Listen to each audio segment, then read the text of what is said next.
చైనాలో ఒకే రాత్రి 62 డ్యాములు కొట్టుకుని వెళ్ళిపోతే 2,30,000 మంది చనిపోతే బయట ప్రపంచానికి తెలియనివ్వకుండా ఈ నిజాన్ని నొక్కేసింది. ఇప్పటికీ ఈ నిజం గురించి పూర్తిగా చాలా మందికి తెలియదు. 1995 వరకు అసలు ఇది జరిగిందన్న విషయం ప్రపంచానికి తెలియదు.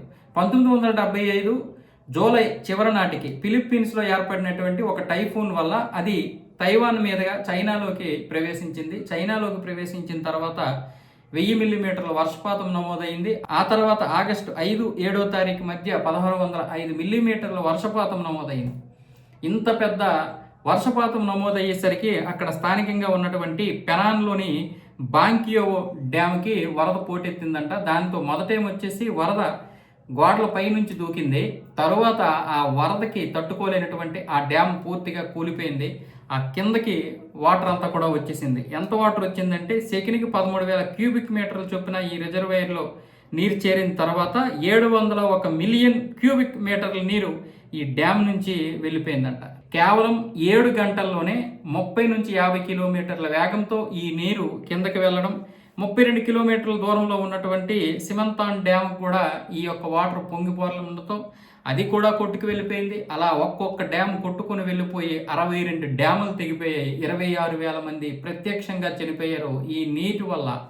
9 రోజులు ఈ జల దిగ్బంధంలోనే ఈ ప్రాంత ప్రజలందరూ కూడా గడిపారు. దాంతో వ్యాధులు వచ్చేసాయి, పురుగులు, ఇవన్నీ బ్యాక్టీరియా అన్ని విజృంభించేసి 2,04,000 మంది చనిపోయారు. మొత్తం 3,30,000 మంది ప్రత్యక్షంగా పరోక్షంగా ఈ దీనివల్ల చనిపోతే కేవలం చిన్న వరదలని చెప్పి అక్కడ న్యూస్ పత్రికలు రాశాయి.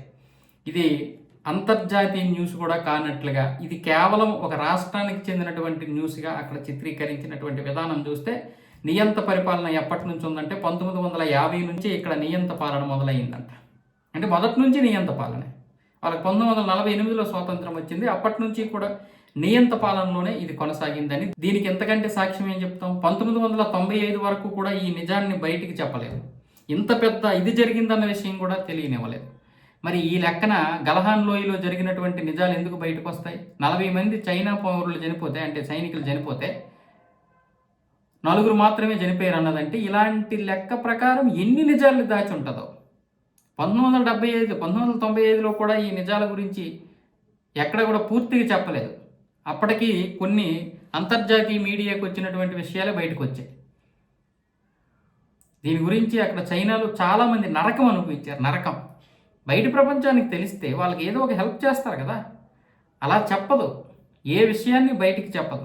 ఇప్పటికీ కూడా తన యొక్క లోపాలని లేదా అందులో జరిగినటువంటి ఏవి కూడా చెప్పదు. అదే ఒక చిన్న విషయం ఏదైనా ఒక ఆవిష్కృతమైతే మాత్రం ఇక్కడ ఉన్నటువంటి కుహనా మేధావులతో సహా ప్రపంచంలో ఉన్నటువంటి వారందరూ కూడా తెలిసే విధంగా చేస్తారు. ప్రపంచానికి తెలిసే విధంగా చైనా అంత దినిగా పకడ్బందీగా ప్రతి దేశంలో తన యొక్క టీములు పెట్టుకుంది. భారత్లో విపరీతంగా పెట్టుకుంది.